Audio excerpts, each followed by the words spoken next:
Assalamualaikum warahmatullahi wabarakatuh.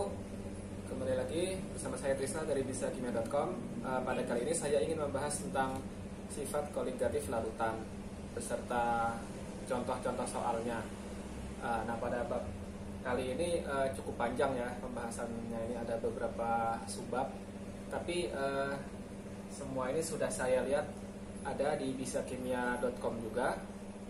Ada banyak artikel tentang ini dari beberapa penulis.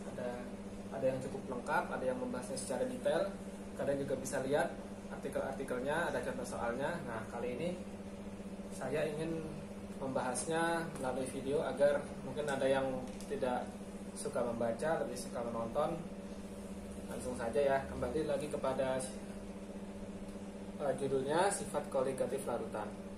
Jadi pada membahas ini sebenarnya kita itu harus tahu dulu intinya itu sifat koligatif. Apa itu sifat koligatif larutan? Nah, jadi ternyata koligatif ini dari bahasa Latin seperti stoikiometri kemarin ya. Koligatif ini artinya berkumpul bersama.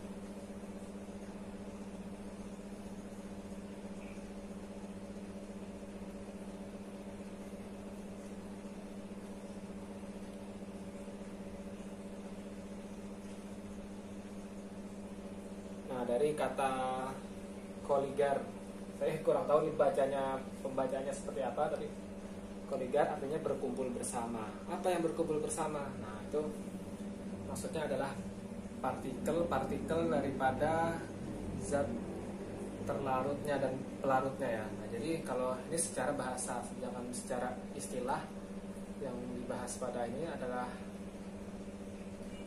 apa? Jadi secara istilah sifat koligatif larutan itu sifat suatu larutan yang tergantung dari jumlah ya, banyaknya, seperti tadi banyaknya jumlah partikel zat terlarut, bukan dari jenisnya, sifat zat terlarutnya, tapi hanya dari banyaknya saja. Nah, oleh karena itu nanti ada beberapa hal penting yang perlu kita pahami dulu sebelum masuk ke subbab-subbabnya, yaitu apa saja pengukuran-pengukuran yang sering digunakan dalam sifat koligatif larutan ini. Ada 3 ya. Yang pertama itu biasanya adalah molaritas, 2 molalitas, 3 fraksi mol. Telah dibahas pada bab stoikiometri. Untuk molaritas ini adalah mol, jumlah mol yang terlarut dalam satuan volume ya. Mol dalam satuan volume. Sedangkan molalitas nih hampir sama, tapi ini ketika si pelarut ini tidak diketahui volumenya. Jadi yang diketahui itu berat masanya ya, jadi dipakainya gram. Jadi ketika mol dihitung dalam 1 per massa atau kilo di sini ya, mol per kilo dalam satuan massa atau fraksi mol. Fraksi mol ini adalah jumlah mol suatu zat dibandingkan oleh semua mol daripada jumlah zat terlarut atau pelarut ya, tambah. Jadi misalnya XT per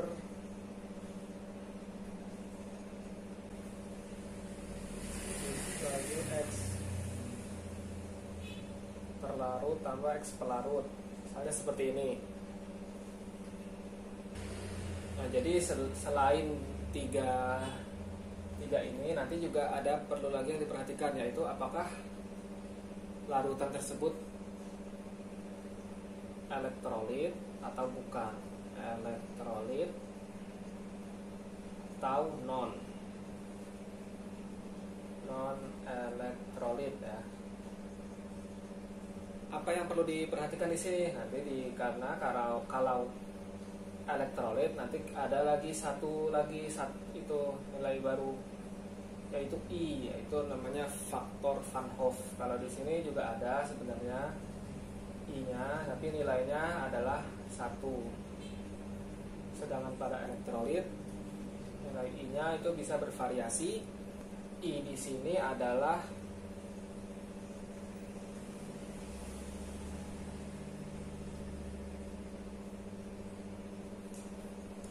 1 ditambah N min 1 dikali, nah alfa. Alfa ini adalah derajat disosiasi ya.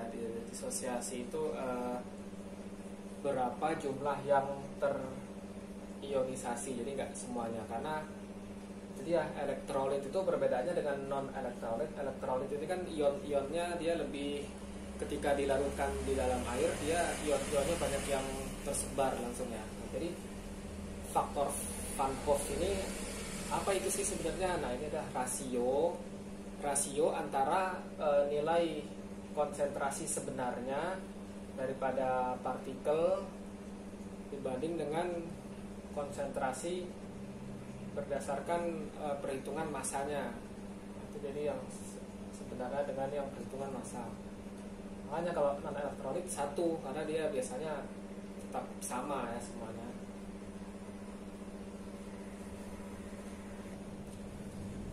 Dan yang salah satu yang paling penting dalam menghitung seperti ini, bukan dalam kimia saja tapi pada perhitungan lainnya, adalah satuan. Ingat satuan, di sini satuan yang digunakan itu harus disamakan. Misalnya di sini volume itu kan seharusnya itu sesuai rumusnya itu liter. Di sini kan sudah kilo ya. Maksudnya ini massa tapi kilo. Bagaimana kalau digunakan itu adalah mililiter? Nah, biasanya nanti ada lagi rumus lainnya, misalnya seperti mol. Di sini rumus mol langsung ya. Mol itu kan gram per mr kali 1000 per volume tapi dalam bentuk mili. Nah, kebanyakan biasanya sudah langsung dijadikan seperti ini. Ini dari mana? Dari sini saja cukup L. Karena ini liter dijadikan ke mili, jadi seperti ini ya. Intinya harus tahu saja seperti ini, nggak apa-apa. Yang penting ini dulu tahu. Kalau gini takut ribet, lebih panjang, hafalkan saja yang ini. Ingat molaritas itu mol per volume, molaritas mol per massa. Nah, jadi selanjutnya setelah tahu 3 yang satuan-satuan yang sering dipakai, sekarang kita akan ke poin-poin sifat-sifat koligatif larutan. Nah, itu biasanya dibagi menjadi 4 ya. 4 apa aja itu? Nah, biasanya ada penurunan titik beku, kenaikan titik didih, tekanan osmotik, tekanan uap. Nah, langsung saja kita bahas mulai dari yang pertama. Kalau dari website Bisa Kimia nih, yang pertama itu penurunan tekanan uap jenuh. Nah, langsung saja kita hapus dulu. Yang pertama itu delta P atau penurunan tekanan uap jenuh.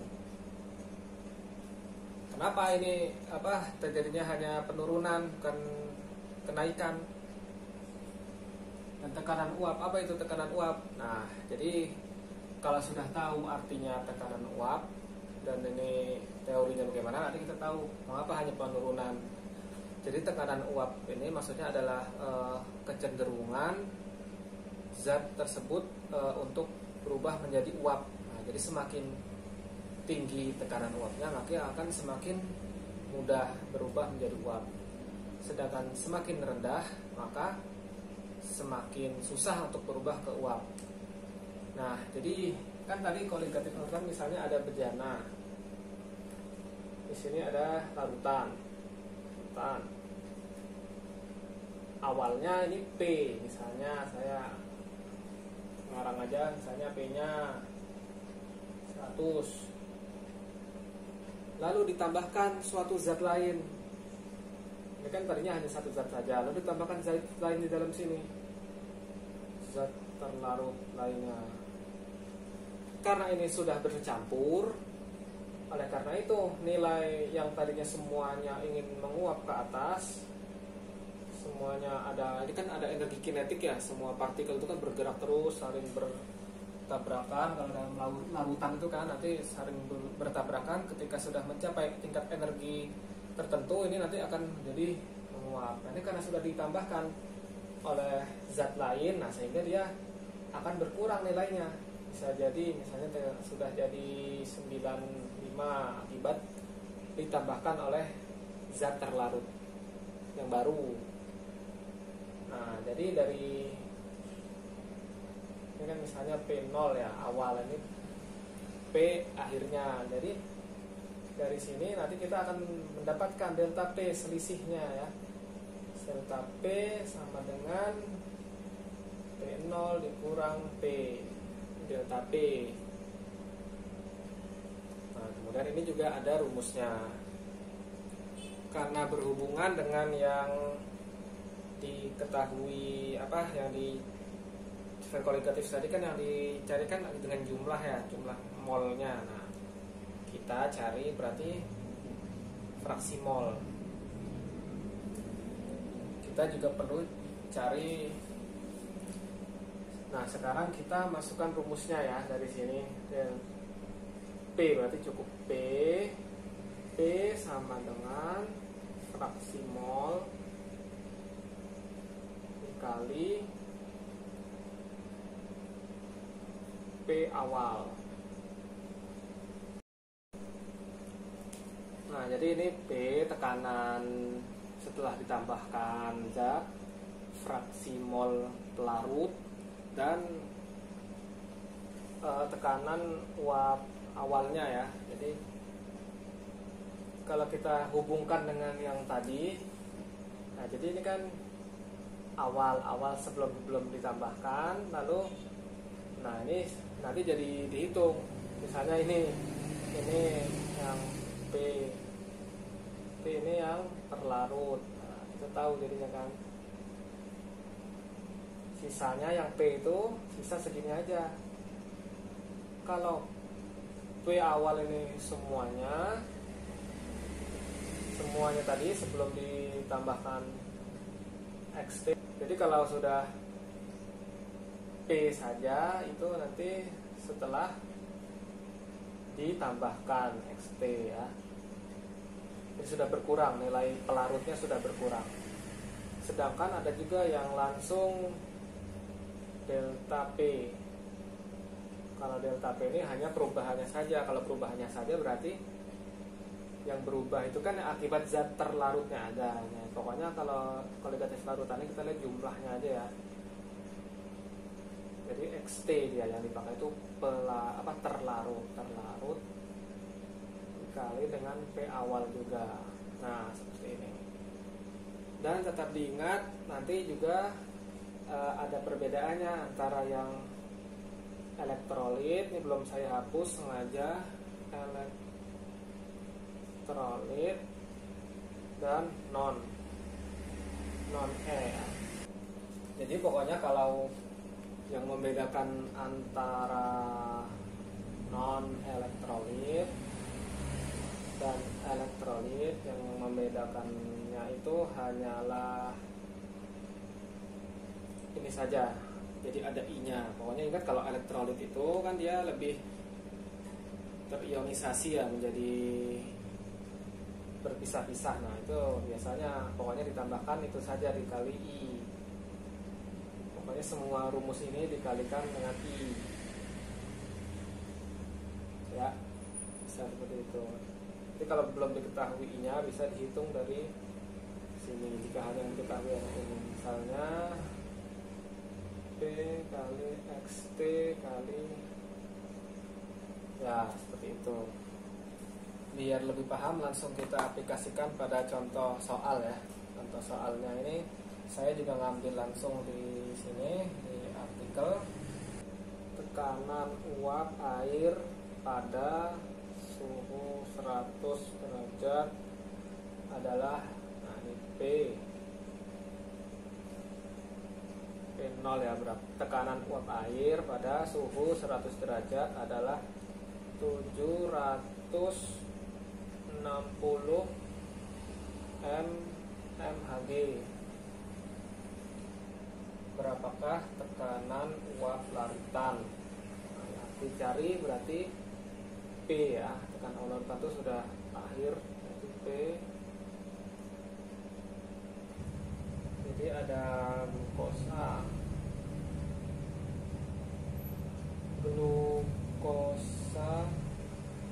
ini larutan glukosa 18%, sama ya pada suhunya itu 100.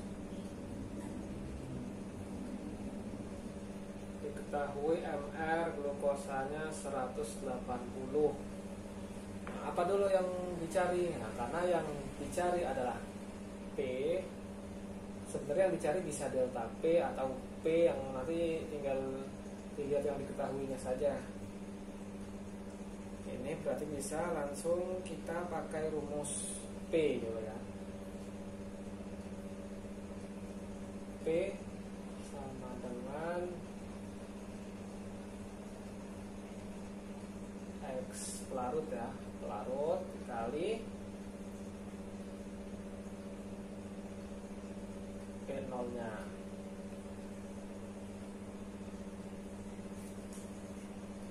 Di sini kita pakai permisalan ya, misalnya larutan glukosanya ini adalah 100. Ini 100 gram ya. Jadi dihitung massa glukosa berapa. Kalau 18 glukosa berarti kan 18%. 8% itu per 100 ya, per 100 dikali larutannya 100 gram. Nah, ini kita cari glukosa, massa glukosa. Jadi 18 gram. Berarti massa air 100 dikurang 18 sama dengan 82 gram. Jadi fraksi mol pelarutnya berapa? Hitung mol tinggal di mol itu kan gram per mr. Kalau yang dicari pelarut, ingat berarti XP itu mol pelarutnya ya, air. Di sini 82 per 18 ini mr-nya H2O tambah mol total ya, 82 per 18 ditambah tadi ini mr-nya 180,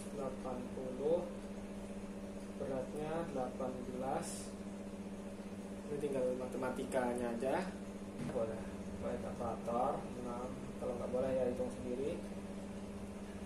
4,6 juga sama ditambah ini 0,1 sama dengan, setelah dihitung jadi 0,98. Lalu apa selanjutnya? Tinggal dimasukin ke yang sini tadi. Nah, jadi udah bisa ya. Jadi ini tadi XP pelarut 0,98 dikali pelarut awal yang mana? Ini 760. Jangan lupa satuannya kita kasih batas dulu. Jadi P sama dengan 748 mmHg. Ya, ini untuk contoh perubahan penurunan tekanan uap ya. Pokoknya intinya itu adalah dari jumlah mol pelarut, kemudian ada zat terlarut. Nah, jadi ini di sini, jadi dia jadi berubah P-nya itu kan harusnya punya dia semua, kemudian ada yang mengganggu dia. Nah, karena itu dia terganggu, jadi berkurang jadi sedikit ya. Nah, kita ngitung yang berkurangnya ini berapa sih oleh zat yang masuk ini. Nah, itu makanya fraksi mol. Semoga bisa dipahami ya. Nah, kemudian kelanjutannya adalah tadi tentang titik didih dan titik beku. Yang kedua ini adalah kenaikan titik didih ya. Di sini kenaikan titik didih. Jadi suatu larutan ketika ditambahkan suatu zat terlarut, nah jadi akan ada kenaikan titik didihnya ya. Karena dia ada gangguan di situ, karena tadi tekanan uapnya sudah turun, kecenderungan menguapnya turun, sehingga titik didihnya pun semakin naik ya, semakin susah dia untuk menguap, mendidih, untuk berubah menjadi uap. Rumusnya apa? Rumusnya itu, nah di sini rumusnya kita menggunakan seperti yang tadi awal saya sebutkan, molalitas ya. Molalitas, lalu juga ada konstanta titik didih ini. Rumusnya itu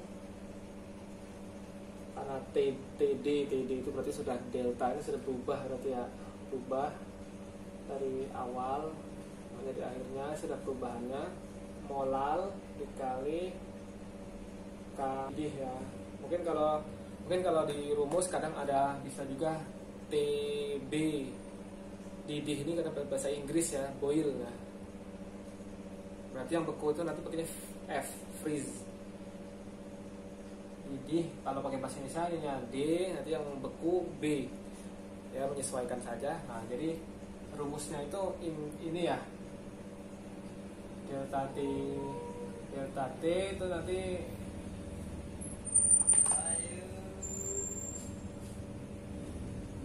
kalau delta TD di sini dia pokoknya berarti yang ini sudah larutan ya. Yang larutan dikurang yang D pelarut, karena yang pelarut tadi lebih kecil. Dan tetap diingat tadi kalau elektrolit berarti ada penambahan ini di sini dikali I. Ya, jika elektrolit jangan lupa ditambahkan I, konstanta Van Hoff tadi. Nah, ini sangat sederhana saja. Nanti biasanya untuk soal hanya variasi yang dicari, yang ini ya, kalau konstanta bisa diketahui ya. Nah, coba langsung saja soal. Kita ada contoh soal dari sini, dari blog juga sudah ada. Jadi ada larutan glukosa mendidih ya. Larutan glukosa mendidih pada suhu larutan pada 100,26. Kemudian titik didih pelarutnya, nah di sini pelarut itu air ya, titik didih air. Nah, titik didih air kan 100. Ini harus sudah tahu ya, walaupun tidak diketahui di soal, nanti udah harus tahu khusus air 100. Nah, lalu ada KB-nya. KB diketahui juga, konstanta bisa diketahui 0,52. Bagaimana? Kalau ini sih sangat gampang ya.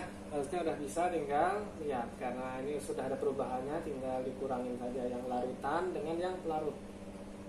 Jadi delta TD dengan titik didih larutan dikurang titik didih pelarut. 126 dikurang 100 sama dengan 026.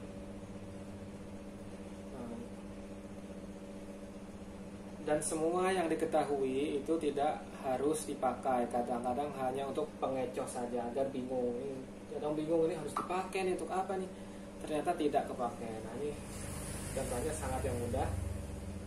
Nah, nggak apa-apa ya, langsung saja. Ketiga itu adalah delta T. Karena sini bahasa Indonesia, kita juga pakai bahasa Indonesia lagi, beku ya, beku. Penurunan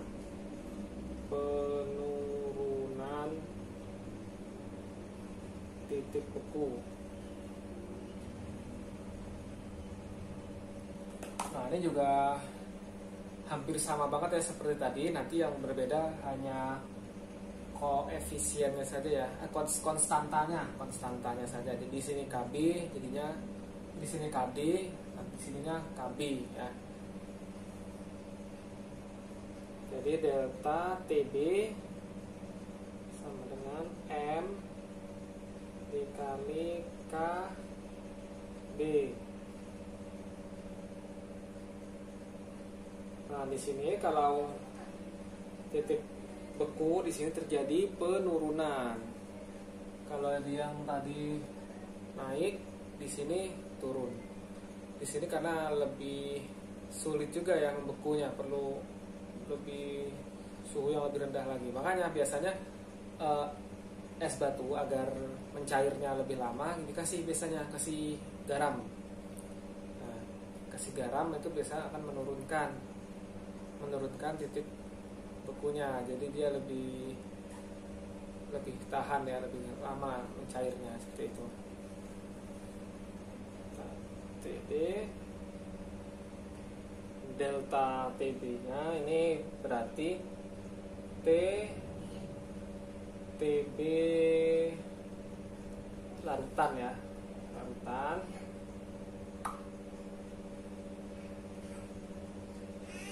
delta TB pelarut dikurang titik beku larutan. Nah, pokoknya nanti yang ini di sini ini pelarut ini kan yang lebih tinggi ya, yang lebih tinggi dikurang yang lebih rendah ya, lebih tinggi dikurang yang lebih rendah. Jadi hasilnya kelihatan. Langsung saja kita di sini langsung contoh soal ya. Soal saya juga ngambil dari sini aja. Jadi bisa kimia, larutan glukosa dalam air, glukosa membeku pada suhu, ini berarti membeku pada suhu larutan, berarti sudah delta titik beku larutan ya, titik larutan sudah diketahui pada minus 0,26 derajat Celcius. Nah, diketahui juga konstanta bekunya ya, yaitu pada 1,86.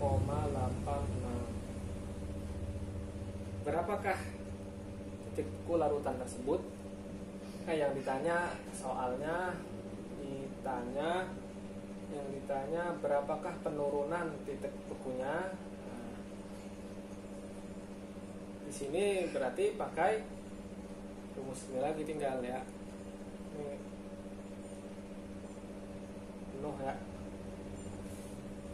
Masukin rumusnya ini pas di sini dari delta TB. Masukin aja ya, beku pelarut. Pelarutnya apa? Air. Kalau air kita udah harus tahu berarti 0. Dikurang titik pelarutannya diketahui di sini. Karena ini dikurang, lalu di sini minus, kita pakai tanda kurung 0,26. Sini berapa? Minus, kalau dikurang oleh minus sama dengan ditambah ya. Jadi 0,26 derajat Celcius. Nah, ini kok kenapa soalnya kayak gini terus? Nah, ini saya hanya ngambil dari sini, tapi kalau mau diubah-ubah juga bisa ya. Misalnya nanti diganti, dari sini diganti yang dicari itu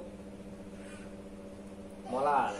Kalau ingin bentuk soal lain, nanti biasanya di sini diketahui tambahannya lagi ya. Misalnya ada berat larutannya, berat larutnya, lalu yang dicari ininya. Nah, tinggal dihitung molalitas.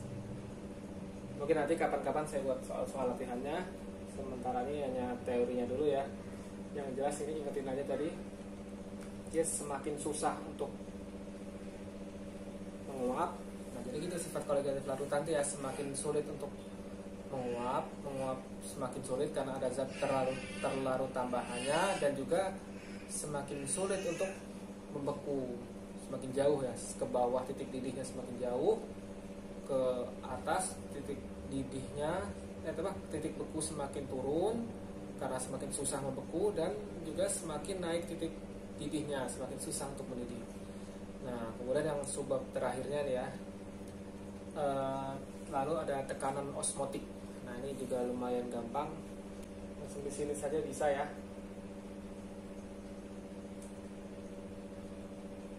4.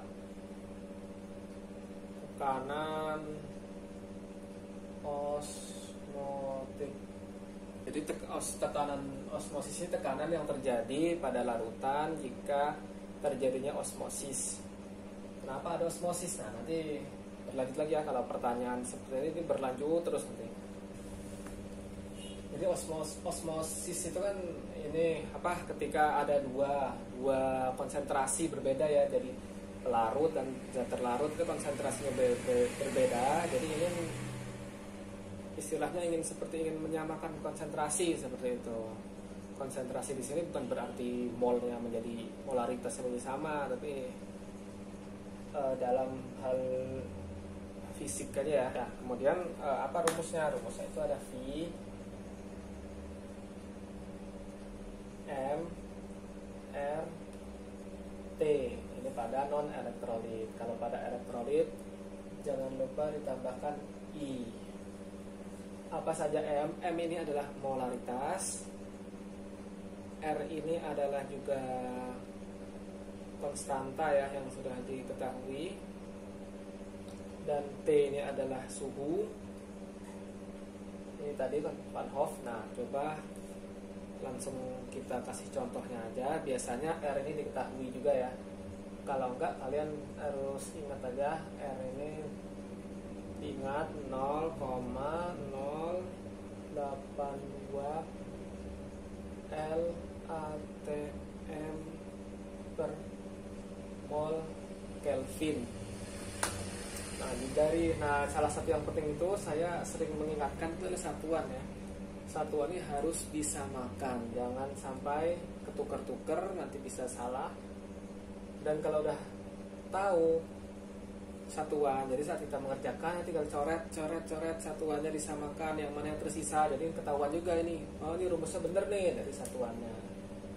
Sekarang kalau begitu langsung kita beri contoh soal ya.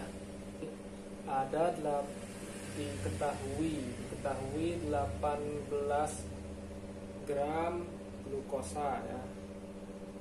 Glukosa ini C6H12O6 dilarutkan dalam 200 gram air ya. Dilarutkan dalam 200 gram air pada suhu 27, ini massa. T nya 27. Tekanan gas ideal ini ya, tekanan gas ideal. Nah, T Jadi udah diketahuinya itu aja. Nanti oh ya sama ini ya MR tadi mungkin udah ingat ya, MR nya 180. Nah jadi tinggal dicarinya berapa tekanan osmotiknya larutan glukosa tersebut, tinggal masukkan ke rumus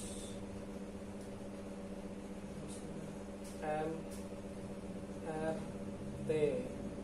Glukosa elektrolit bukan kan ya. Ya langsung kita kerjakan. Jadi M terus kesini dulu ya karena sudah penuh nih. M ini kan molar, molaritas itu ingat rumusnya apa? Mol per volume. Di sini molnya kita hitung dulu. Mol itu apa? Gram, massa per mr ya. 200 per 180 dibagi oleh volumenya.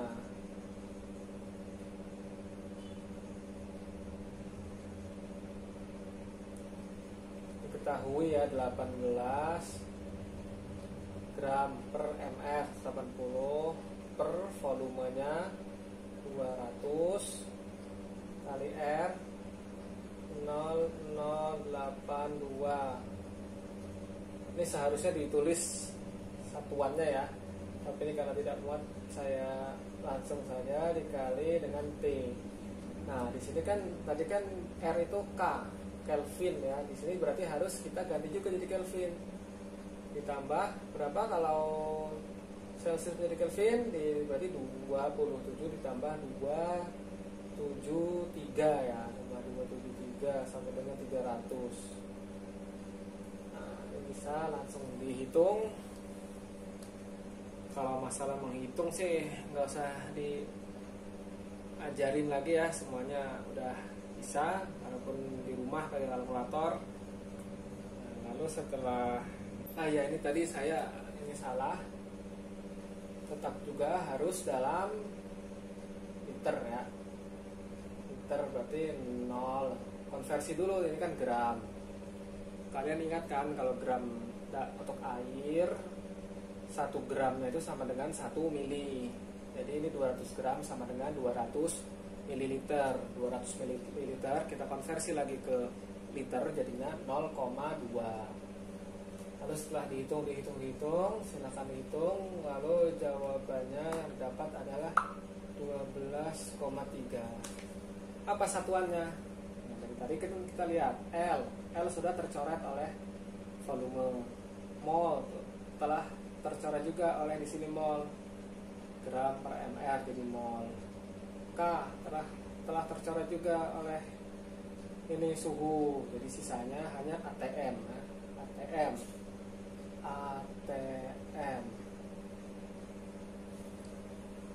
Ya, sebenarnya mungkin ada tambahan lagi diagram fasa, tapi saya rasa ini udah cukup banyak. Diagram fasa bisa kenapa saya buat pembahasan khusus karena cukup ini ya rumit ya. Demikianlah pembahasan kali ini tentang sifat koligatif larutan. Mohon maaf jika masih belum dimengerti. Silahkan isi kolom komentar kalau ada yang ingin ditanyakan. Terima kasih telah menonton, semoga bermanfaat. Wassalamualaikum warahmatullahi wabarakatuh.